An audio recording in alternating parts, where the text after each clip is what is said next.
तो मेरे प्यारे स्टूडेंट्स, नमस्कार। माय स्टूडेंट्स क्लासेस में आपका स्वागत है। आज हम परसेंटेज की तीसरी क्लास की शुरुआत कर रहे हैं।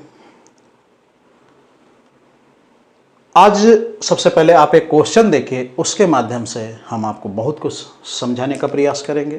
तो आपका ये देखिए, पहला क्वेश्चन है कि एक आयत की लंबाई 5% बढ़ाई गई और उसकी चौड़ाई 10% बढ़ाई गई। इस प्रकार उसके क्षेत्रफल में कितने प्रतिशत की वृद्धि हुई? एक आयत की लंबाई 5% बढ़ाई गई, उसकी चौड़ाई 10% बढ़ाई गई। इस प्रकार उसके क्षेत्रफल में कितने % की वृद्धि हुई? आप कह सकते हैं कि यह सवाल बड़ा ही आसान है, इसको कोई भी लगा देगा। लेकिन हम कहते हैं इसके सिस्टम को समझना है। ये कह रहा है कि आयत की लंबाई बढ़ी है कितनी? 5%, और फिर चौड़ाई बढ़ी है 10%। तो ये लंबाई और चौड़ाई बता रहा है बढ़ी है 10% एंड 5%। तो इसके क्षेत्रफल में कितने प्रतिशत का परिवर्तन हुआ, ये आपको बताना। एक बात बताइए, वो तो लंबाई और चौड़ाई में वृद्धि की बात कर रहा है। आपको बहुत जगह लगा मिल जाएगा, बहुत से लोग लगवाएंगे कि इसमें 5% की वृद्धि, 10% की वृद्धि, तो 2 बार वृद्धि हुई। 2 बार वृद्धि को a + b + ab/100 से कर दीजिए, तो इसका आएगा 15। इनके दोनों के गुणा कीजिए, आएगा 0.5 और करेंगे 15.5% की वृद्धि। ये आप कर सकते हैं, लेकिन हम कहते हैं बिल्कुल सही है, उत्तर बिल्कुल सही है, लेकिन हम कहते हैं ऐसा करने से पहले चीजें समझ लो। तो उन्हीं चीजों को हम समझने का प्रयास करते हैं। चलिए आगे बढ़ते हैं। तो आपको अभी इस सवाल को ऐसे नहीं लगा, बिल्कुल ये उत्तर सही, लगाने का ढंग सही, लेकिन इसके अंदर की बातों को हमें समझना पड़ेगा। ये भाई कहता है लंबाई में वृद्धि, चौड़ाई में वृद्धि, हम उसके क्षेत्रफल में वृद्धि को कैसे बोलने लगते हैं? वो तो लंबाई और चौड़ाई की बात कर रहा है, हम क्षेत्रफल पर कैसे आ जाते हैं? इस चीज को समझना होगा। तो इसके लिए आप एक कंसेप्ट को समझें कि अगर दो चीजों का गुणनफल कुछ है, या 2 से ज्यादा भी चीजों का गुणनफल, तो अगर इनको गुणनखंड कहेंगे, इसको गुणनफल कहेंगे। अगर गुणनखंडों में कुछ भी परिवर्तन होता है तो सीधे परिवर्तन गुणनफल पर होगा। इस बात को आप समझें। अगर इसके गुणनखंड में मान लीजिए a गुणनखंड है, ये b गुणनखंड है, और ये आपका गुणनफल है इसका, मैं आपको ये बता रहा हूं कि अगर गुणनखंडों में कुछ भी परिवर्तन होगा तो सीधे उसका प्रभाव गुणनफल पर पड़ता है। माना कि हम, ये केवल 2 के संदर्भ में नहीं है, a × b × c कितने भी हों, डॉट फिर उसका गुणनफल हो, तो इसमें किसी में भी परिवर्तन आएगा और सीधे परिवर्तन गुणनफल पर आएगा। इसको चलिए हम समझाते हैं। इस क्वेश्चन को बाद में करेंगे, हम पहले बातें समझते हैं। एक आयत है, उसकी लंबाई मान लीजिए है 20 एंड चौड़ाई मान लीजिए है 10, तो इसका क्षेत्रफल कितना बना जाके भाई? कितना बना जाके? 200। अब देखिए, अगर हम इसको बढ़ा दें 10% बोलिए कितना होगा? 10% इसका 2 होगा, 2 होगा तो 22 होगा। अब देखिए, हमने लंबाई में इसको 10% की वृद्धि की है, लेकिन अब देखिए क्षेत्रफल में इसकी वजह से क्षेत्रफल कितना हो जाएगा? 220। कितने % की वृद्धि हुई? देखिए 20 की वृद्धि 200 पर, 100 पर 10 की, तो ये कितने की वृद्धि आ गई? 10% की। आप देख रहे हैं, मैंने आपको यही कहा था कि अगर किसी भी गुणनखंड में परिवर्तन करेंगे तो सीधे परिवर्तन गुणनफल पर पड़ेगा। हमने लंबाई में 10% की वृद्धि की तो सीधे वृद्धि हुई क्षेत्रफल में 10% की, एकदम स्पष्ट होना चाहिए। इसी प्रकार से दोबारा अगर हम मान लीजिए इसमें वृद्धि कर दें 10% की, तो देखिए इसमें अगर 10% की वृद्धि करो तो 10% की वृद्धि के बाद, या 20% की वृद्धि कर दीजिए, चलिए 20% की करें, तो 20%, 10% 2 होगा, 20% 24 होगा। और इसमें चलो अब की नहीं करते हैं, इसमें 20% की वृद्धि की है, तो अब देखिए इसका क्षेत्रफल कितना हो गया?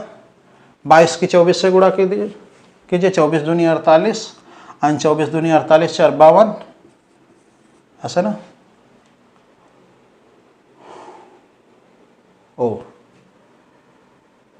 ये 10 था भाई, सॉरी ये 10 था, इसका 20% 12 हो जाएगा, हाँ, और इसका 12 दूनी 24 का 4, 12 दूनी 24 तो 26।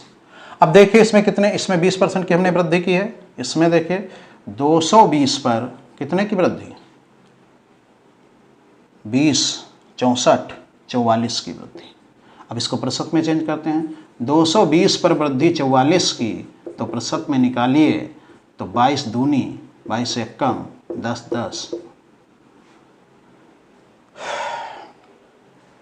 10 दूनी 20% की वृद्धि हो गई।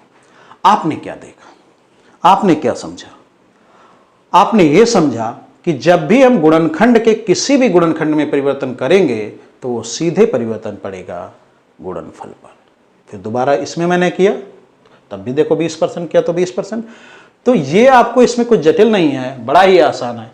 आपको एक समझ बना लेनी है कि कोई चीज, कितनी भी चीजों की गुणनफल होगी तो अगर हम उन गुणनखंडों में परिवर्तन करेंगे तो उसके गुणनफल में भी परिवर्तन आएगा। आज के बाद आप ऐसे सवालों को ऐसे ही लगाएंगे, बिल्कुल आप नहीं सोचेंगे कि हाँ लंबाई में वृद्धि हुई, चौड़ाई में वृद्धि हुई, आपको सीधे दिखेगा कि क्षेत्रफल में वृद्धि हो रही। तो देखिए, तो आपका सवाल है, एक आयत की लंबाई 5% बढ़ाई गई और चौड़ाई 10% बढ़ाई गई। आप जानते हो आयत का क्षेत्रफल लंबाई गुणे चौड़ाई होता है। तो आप जैसे सवाल पढ़ रहे होंगे आपके दिमाग में आएगा एक बार लंबाई के कारण, भाई लंबाई गुणे चौड़ाई ही तो होता है क्षेत्रफल। हमने कहा इसमें परिवर्तन तब भी इसमें परिवर्तन, इसमें परिवर्तन तब भी इसमें परिवर्तन। तो आप तुरंत जैसे सवाल पढ़ रहे होंगे तो आप कहेंगे एक बार लंबाई में 5% की वृद्धि के कारण क्षेत्रफल में 5% की वृद्धि, एक बार चौड़ाई में 10% की वृद्धि के कारण क्षेत्रफल में 10% की वृद्धि, और इस प्रकार से क्षेत्रफल में 2 बार वृद्धि हुई, एक बार 5% की और एक बार 10% की। बात समझ गए? वही बातें करनी, मौखिक सवाल करना है, लेकिन उसके अंदर की बातों को हमें समझना होगा। ये चीज आप ध्यान रखें।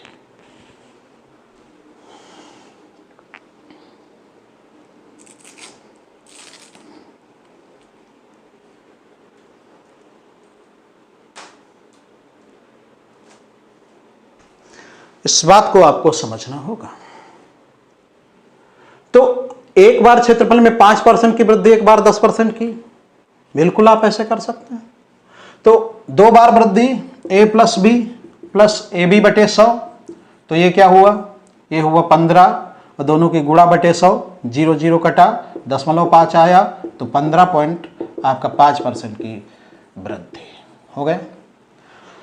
तो आपको मौखिक सवाल लगाना है, बेशक इसको आप मौखिक कर सकते हैं, लेकिन आपको समझ अपनी विकसित करनी होगी कि ऐसा क्यों हो रहा है। अगला क्वेश्चन देखिए, एक आयताकार खेत की लंबाई 20% बढ़ाई गई और चौड़ाई 10% घटा दी गई, उसके क्षेत्रफल में कितने प्रतिशत का परिवर्तन हुआ? फिर कहता है आयताकार खेत है, उसकी लंबाई में 20% की वृद्धि।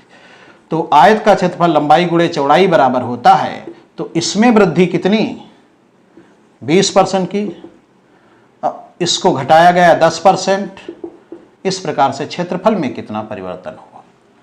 आप जैसे ही सवाल पढ़ रहे होंगे कि एक आयताकार खेत की लंबाई 20% बढ़ाई गई, चौड़ाई 10% घटाई गई, आपके दिमाग में आ रहा होगा एक बार क्षेत्रफल 20% बढ़ा, एक बार क्षेत्रफल 10% घटा, भाई इसलिए क्योंकि इनमें जो भी परिवर्तन होगा वो सीधे क्षेत्रफल पर आता है।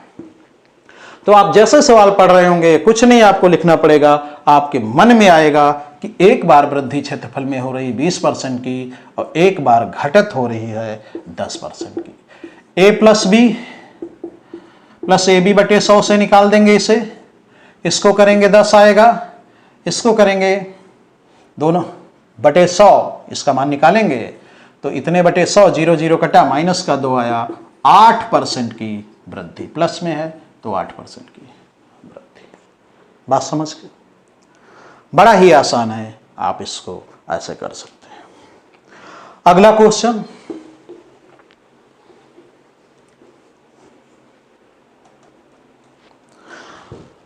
एक आयत की लंबाई, नहीं, अगला क्वेश्चन है इसका तीसरा क्वेश्चन है, एक वर्ग की भुजा 25% बढ़ाई गई, उसका क्षेत्रफल कितने परसेंट बढ़ जाएगा।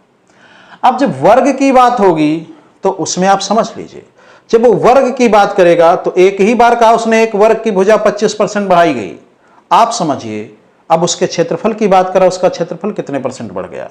तो वर्ग की भुजा, तो वर्ग का क्षेत्रफल होता है भुजा स्क्वायर, तो वर्ग के क्षेत्रफल में भुजा 2 बार शामिल है, तो भले ही इसमें एक बार कह रहा है आपको 2 बार ये वृद्धि करनी। हम आपको सिस्टम को समझाते हैं। देखिए, एक तो होता है लंबाई, एक होता है क्षेत्रफल, एक होता है आयतन। लंबाई का मतलब इसमें लंबाई, चौड़ाई, ऊंचाई, ये सब एक बिमी। तो इसको हम, जैसे हम इसको 8 मीटर लिखते हैं, इसमें लंबाई एक बार शामिल। लंबाई का मतलब लंबाई, जब दो चीजें होती है तो एक चौड़ाई कहते हैं जो कम होती है, लेकिन लंबाई का मतलब दो बिंदुओं के बीच की दूरी। तो 8 मीटर, इसमें लंबाई एक बार शामिल है। जब क्षेत्रफल होता है 8 मीटर स्क्वायर कहते हैं, क्यों कहते हैं, या वर्ग मीटर कहते हैं, क्यों कहते हैं, क्योंकि इसमें लंबाई 2 बार शामिल होती है। आयतन की बात करते हैं तो इसको कह सकते थे 8 मीटर की घात 3, इसमें लंबाई 3 बार शामिल है। तो आप इस चीज को भी इसमें समझ लें कि लंबाई में लंबाई एक बार शामिल होती है, क्षेत्रफल में लंबाई 2 बार शामिल होती है, और आयतन में लंबाई 3 बार शामिल होती है। जैसे आयत में आप देखिए, आयत का क्षेत्रफल क्या होता है, लंबाई गुणे चौड़ाई 2 बार शामिल है।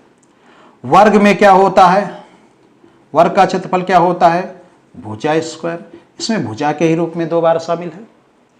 वृत्त में क्या होता है, वृत्त का एरिया क्या होता है, पाई आर स्क्वायर, इसमें आर के रूप में 2 बार शामिल है।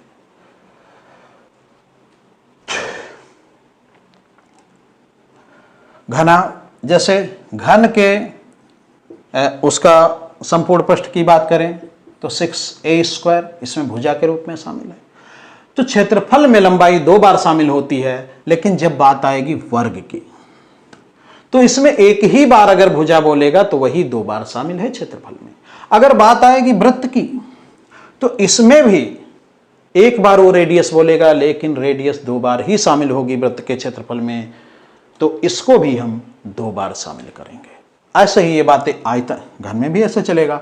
ऐसे ही आयतन के संदर्भ में है, जैसे आयतन अभी बोला जाए, गोले का आयतन, गोले के आयतन की बात की जाए तो आपका इसमें आर कितने बार शामिल होगा,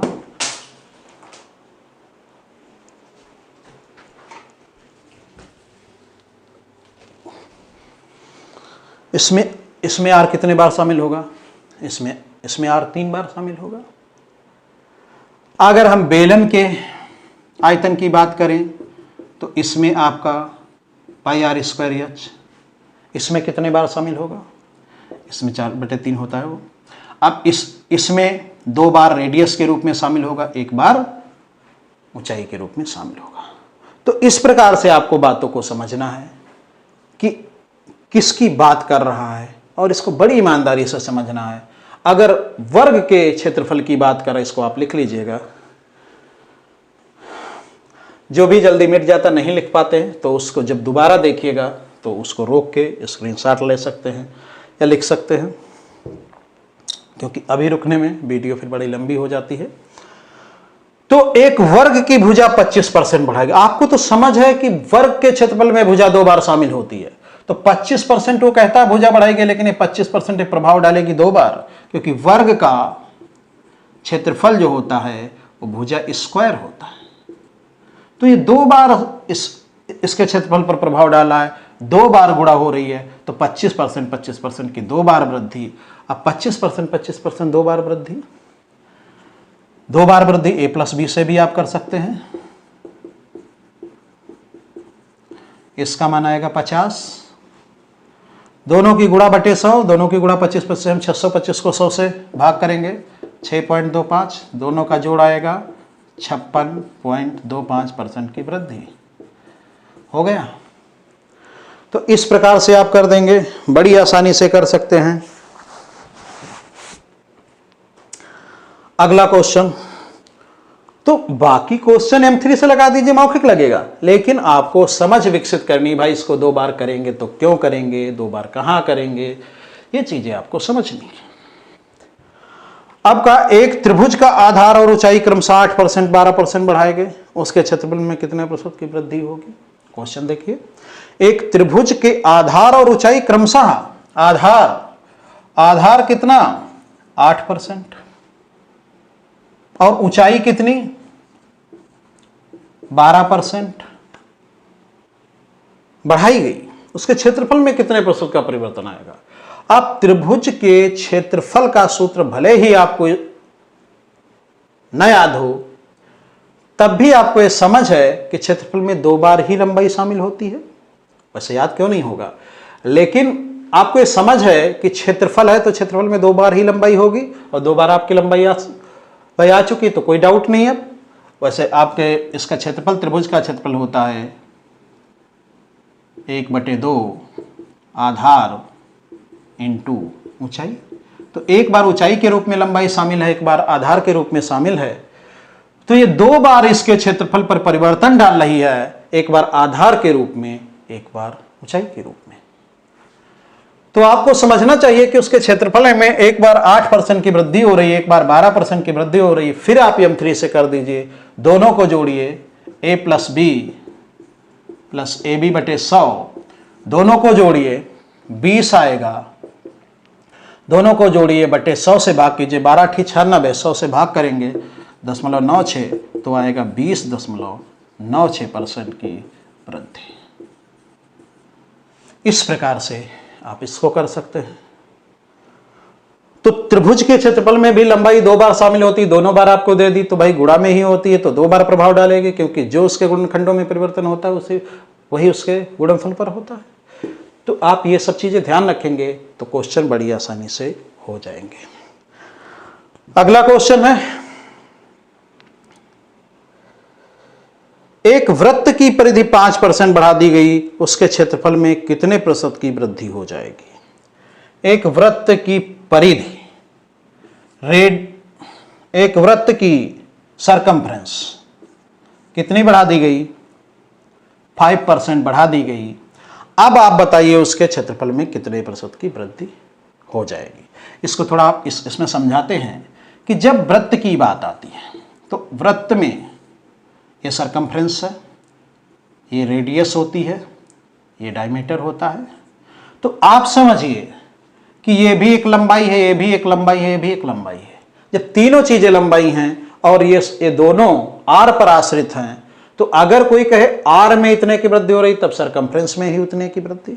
और अगर डी में कोई कहे अगर आर में 10% की वृद्धि, तो इसके डायमीटर में भी 10% की वृद्धि, क्योंकि डी और सी वृत्त की ये परिधि और इसका व्यास दोनों वृत्त की रेडियस पर आश्रित हैं, इस पर निर्भर करते हैं। तो इसलिए ये तीनों अगर प्रतिशत में परिवर्तन किसी में भी इसमें बोले, चूंकि एक ही बार है इसमें लंबाई, तो अगर वो बोल दे रेडियस में 10% की वृद्धि, तो आपके डायमीटर में भी 10% की वृद्धि और सरकमफ्रेंस में भी 10। भाई क्यों? d = 2r, r एक ही बार तो शामिल है, c = 2πr, r एक ही बार तो शामिल है। तो अगर इसमें 10% की वृद्धि तो इसमें भी 10% की वृद्धि, अगर इसमें डायमीटर में 10% की वृद्धि करे, तब कह दीजिए रेडियस में भी 10% की वृद्धि।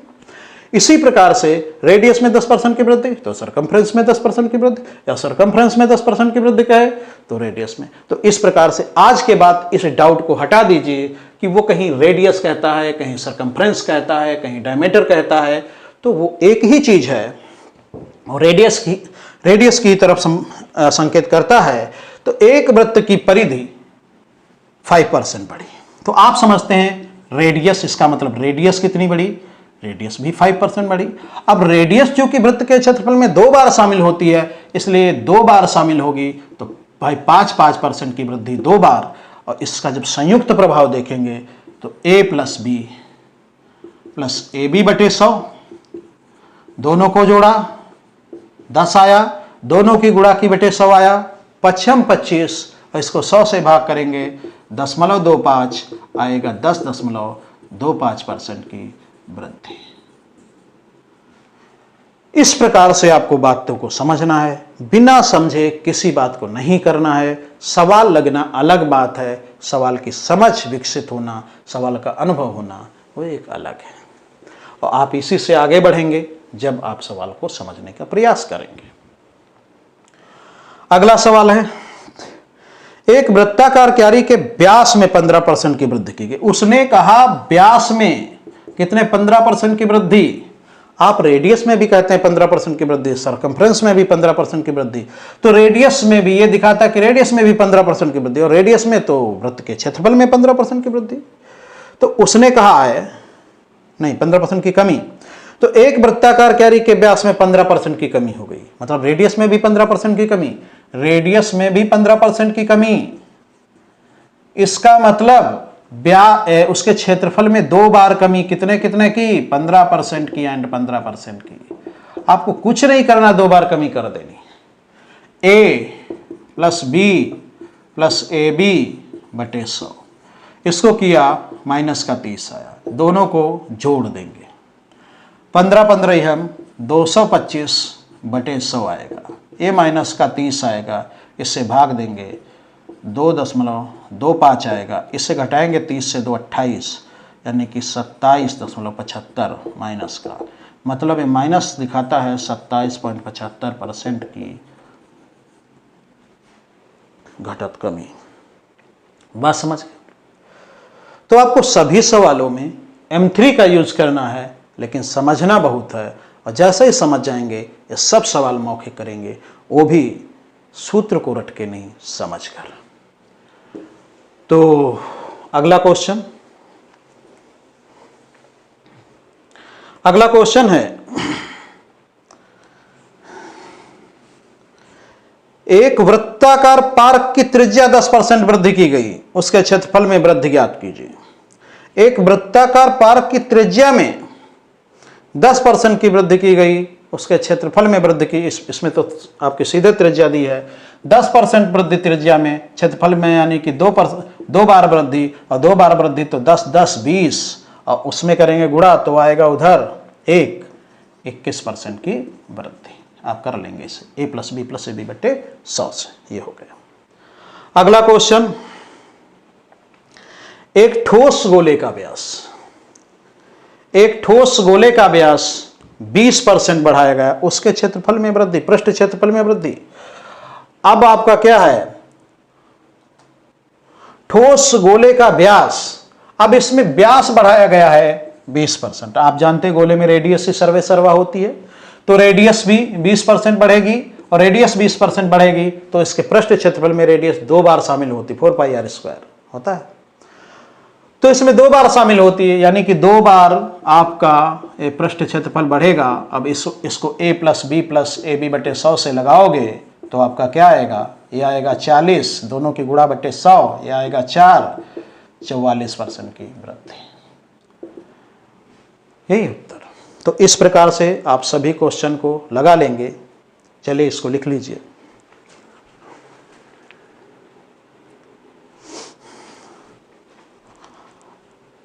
चलिए, अच्छा, अब हम उन क्वेश्चन को और करते हैं, कुछ इसी टाइप के क्वेश्चन हैं, उनको हम करते हैं। चलिए, एक सवाल आपका है, देखिए आप,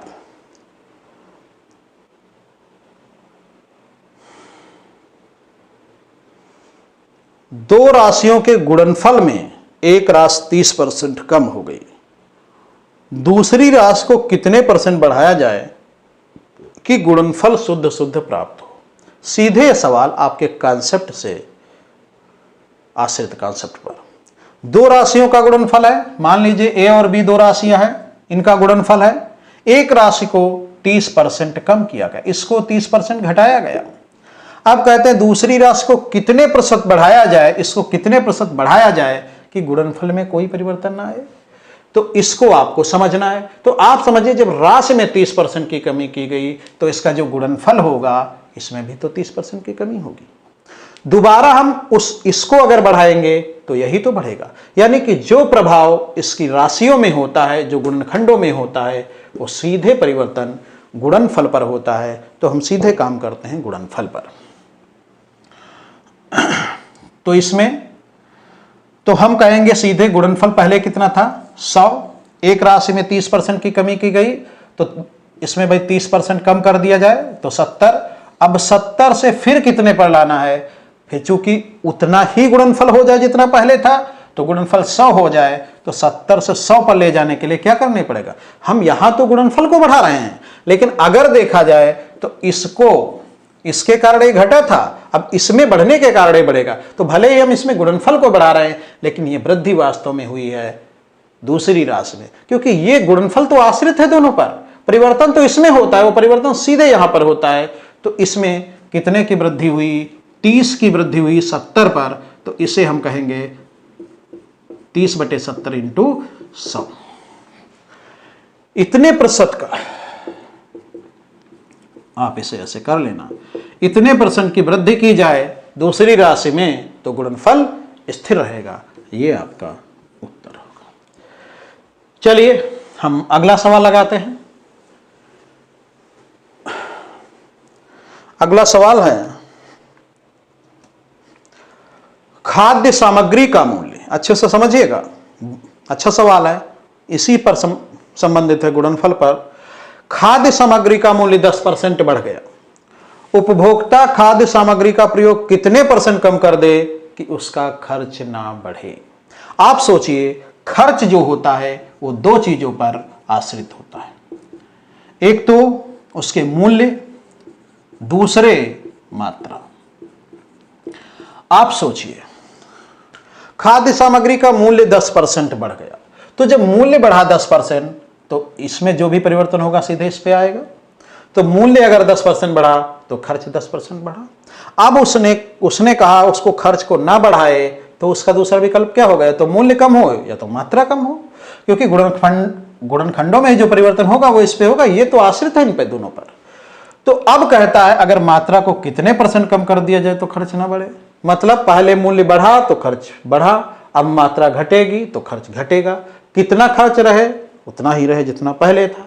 तो अब यहां सीधे काम होगा खर्च में। हम मानेंगे प्रारंभिक खर्च कितना है, 100। खर्च क्यों मानेंगे, क्योंकि इसी पर प्रभाव पड़ना है।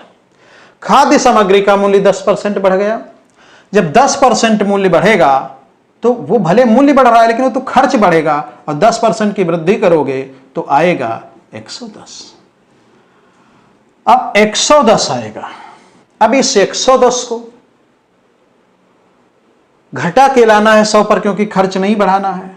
तो यहां तो हम इस खर्च को घटा रहे हैं, कितना घटाएं, 110 पर 10 घटाएं, 10 घटाएं कितने पर, 110 पर। तो 100 के संदर्भ में बात करें तो 0 0 कटा, 11 9 99, इतने % की कमी करें। लेकिन ये कमी खर्च में हुई, लेकिन कमी किसके कारण हुई, खर्च में कमी या तो मूल्य के कारण होगी या तो मात्रा के कारण। उसने मात्रा का जिक्र किया, तो 9 सही 1/11% की कमी किसमें, मात्रा में, उसी से खर्च को एडजस्ट कर देगी। बात समझ गए। तो बातें बड़ी आसान हैं, आप इनको आसानी से समझ सकते हो, सीख सकते हो। और इसी प्रकार से और सारे बहुत सवाल बनते हैं, जैसे एक सिनेमा हॉल में इतने % सीटें बढ़ गईं और इतना टिकट का मूल्य बढ़ गया, तो उसमें भी जो राजस्व आएगा वो दोनों का जो गुणनफल होगा। तो इसी प्रकार से उसमें भी हम इसको करते हैं। चलिए, तो ये गुणनफल पर आधारित है। इसी प्रकार से आयतन वाले भी सवाल होते हैं। आयतन वाले, जैसे एक सवाल का मैं जिक्र करता हूं, एक बेलन के आयतन में एक बेलन के आधार की त्रिज्या 10% बढ़ाई गई एवं ऊंचाई 20% बढ़ाई गई। आयतन में प्रतिशत वृद्धि बताइए। तो यहां देखिए आयतन की बात की है। आयतन किसका, बेलन का। बेलन का आयतन किस पे है, πr²। इसमें रेडियस 2 बार शामिल है और ऊंचाई 1 बार शामिल है। तो हम क्या करेंगे, रेडियस 2 बार प्रभाव डालेगी और ऊंचाई 1 बार प्रभाव डालेगी आयतन पर। तो 10% रेडियस बढ़ाई गई तो 10% 2 बार, क्योंकि 2 बार शामिल है, और ऊंचाई 1 बार, वो कितने 20%। तो इसके आयतन में 3 बार परिवर्तन हुआ है, 10 10 20। इसके लिए भी आप M3 का यूज करेंगे, 2 वाला ही लगाएंगे। इसको इसका पहले निकाल लेंगे, 10 10 का a plus B plus A B बटे 100 से निकालेंगे, 21 आएगा। अब इसको और इसको लगाएंगे a प्लस बी में, तो इसको जोड़ेंगे, ऐसे ही करेंगे, a plus B plus A B बटे 100। तो इसको करेंगे 41 आएगा, दोनों को जोड़ेंगे बटे 100 आएगा। तो 41 दूनी 42, 420 बटे 100 आपका 4.2। चलिए कर लेते हैं, ऐसे ऐसे ऐसे मैं कह रहा था। इसमें क्या करते हैं, एक जीरो कट गया, 21 दूनी 42, 42 से 10 से वो करेंगे तो 41 प्लस 4.2 बराबर आएगा 45.2% की वृद्धि।